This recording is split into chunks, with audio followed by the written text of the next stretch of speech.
Hello दोस्तों, मैं प्रदीप सिंह एक बार फिर से आप लोगों का ट्रिपल पी नॉलेज चैनल में बहुत बहुत स्वागत करता हूं। दोस्तों, जो आज का मैटर है कि द्रौपदी स्वयंवर में असलियत में क्या हुआ था, वो आज मैं पूरा प्रूफ के साथ बताऊंगा। बोलते हो आप लोग ना कि मैं प्रूफ नहीं देता, लेकिन आज प्रूफ के साथ बताऊंगा। लेकिन दोस्तों, यह मैटर मैं बहुत ही आराम से बनाने वाला था, आज या कल नहीं बनाने वाला था। जो आज ये वीडियो आ रहा है ये अभी नहीं आने वाला था, कुछ दिनों बाद आने वाला था, क्योंकि मुझे ये मैटर उतना खास नहीं लगता।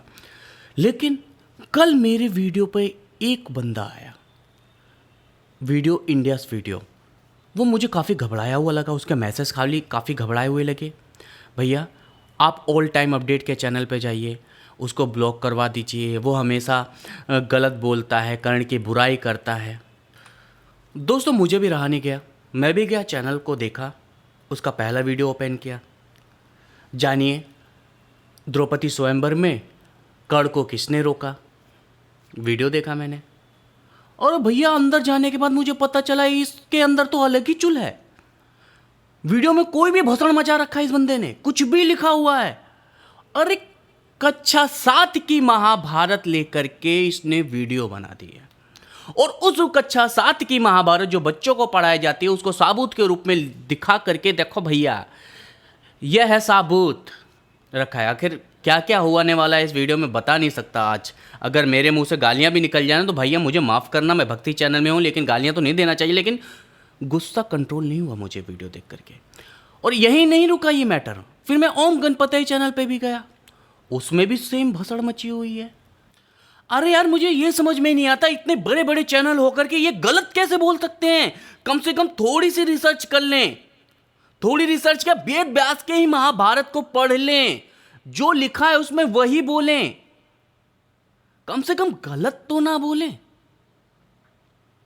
दोस्तों, इस वीडियो को आप प्लीज शेयर करिएगा, कमेंट करिएगा, लाइक करिएगा, इतना फैला दीजिएगा ना, कम से कम द्रौपदी के स्वयंवर की असलियत लोगों को सही पता चले, कोई भी गलत ना समझे और कोई गलत जानकारी ना लेकर के बैठ जाए। तो आइए वीडियो शुरू करते हैं।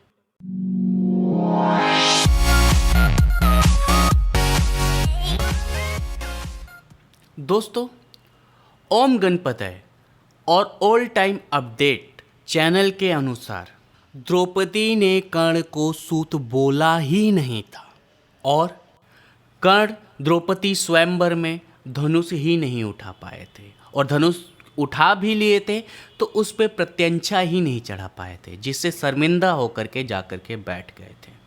और इस बंदे ने, ऑल टाइम अपडेट बंदे ने एक श्लोक भी उठा करके दिखाया था। आप भी देखो और सुनो इसमें क्या लिखा है। इष्टातुतम द्रौपदी वाक्य मुचे जर्गदाना वार्यामी सुतम सर्महर्षे प्रशिक्षाम सूर्य तदास्ते करे स्मृति धनुस्तता।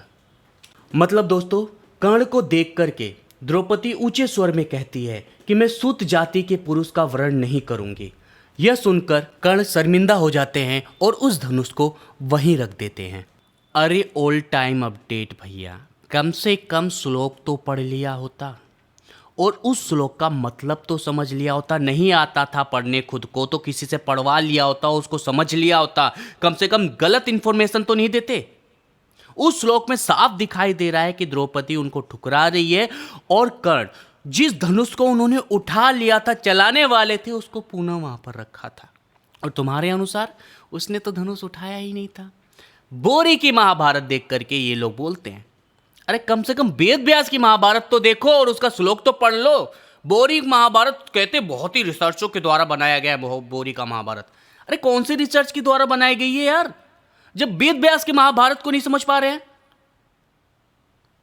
अभी तो भीलों के महाभारत के बारे में ये सुन लेंगे तो पगला जाएंगे कि भील की महाभारत क्या है। भील की महाभारत में साफ साफ जो वर्णन है वो मैं आज बताने वाला हूं आप लोगों को, साफ साफ जो वर्णन है।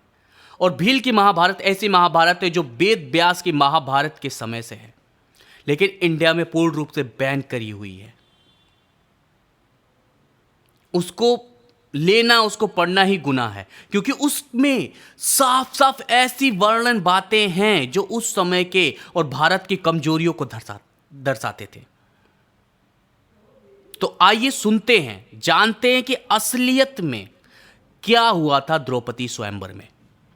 दोस्तों, वेद व्यास के महाभारत के अनुसार द्रौपदी स्वयंवर में जब कर्ण धनुष को रख देते हैं तो अर्जुन उठते हैं, उस धनुष को उठाते हैं और मछली की आंख में मार देते हैं। वो पंडित के रूप में उस समय होते हैं, जिसके कारण उनको वहाँ पर कोई भी पहचानता नहीं है।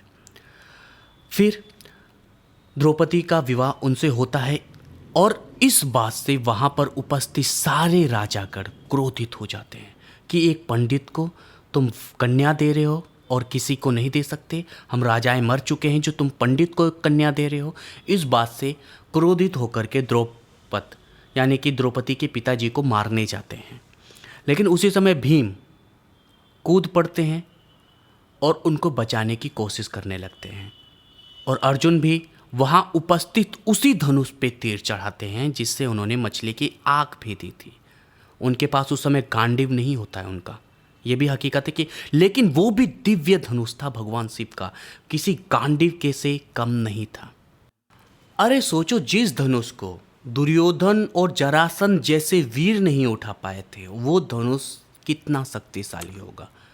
उस धनुष से कर्ण और अर्जुन की फाइट स्टार्ट हो जाती है। कर्ण तो अपना हमेशा सिंपल धनुष लेकर चलता था। अब दोस्तों, आप ये महाभारत के वेद व्यास का हिंदी संस्करण का एक स्क्रीनशॉट देखो जिसमें क्या लिखा हुआ है। दोस्तों, इसमें लिखा है कि श्री कृष्ण ने अर्जुन को पहले ही पहचान लिया था, इसलिए उन्होंने बीच बचाव करके युद्ध को शांत करा दिया। दुर्योधन ने भी अनुमान लगा लिया था कि निशाना लगाने वाला अर्जुन ही रहा होगा। दोस्तों, यहाँ पर आपने एक बात नोटिस की कि भगवान श्री कृष्ण ने उस युद्ध को रुकवाया था। क्यों रुकवाना पड़ा था भगवान श्री कृष्ण को युद्ध? अगर वहां पांडव जीतते और उन लोगों पे भारी पड़ते तो भगवान श्री कृष्ण को कभी वहां पर घुसना नहीं पड़ता। भील की महाभारत के अनुसार कर्ण अर्जुन की फाइट हो रही थी, वहां पे नकुल सहदेव भीम और युधिष्ठिर अन्य वहां के क्षत्रियों से लड़ रहे थे। यहाँ पर यह बताया गया भील की महाभारत में कि कर्ण अर्जुन पे बेहद भारी पड़ रहे थे। अर्जुन वहाँ पर टूटने लगे थे, समझ नहीं पा रहे थे करे क्या वो आखिर। तब वो भगवान श्री कृष्ण वहाँ बीचों में आए और उन्होंने युद्ध को शांत कराते हुए कहा कि कर्ण, तुम क्या चाहते हो? एक ब्राह्मण की हत्या करके उसका अपने सर पे पाप मढ़ना, या किसी ब्राह्मण के ऊपर अपना पूरी ताकत दिखा करके खुद को महान बताना? क्या चाहते हो तुम? तो कर्ण वहीं पर शांत हो जाता है और अपने धनुष को नीचे रख करके चुपचाप चला जाता है और इस तरह वहां का युद्ध शांत होता है। ये असली स्टोरी है दोस्तों, तो किसी भी फालतू चैनल की बकवास पे भरोसा मत करना। और अगर मेरे चैनल को अभी तक सब्सक्राइब नहीं किया तो चैनल को सब्सक्राइब करना, उस बेल आइकन को दबाना और शेयर जरूर करना जिससे हकीकत लोगों के पास पहुंचे। Thank you very much.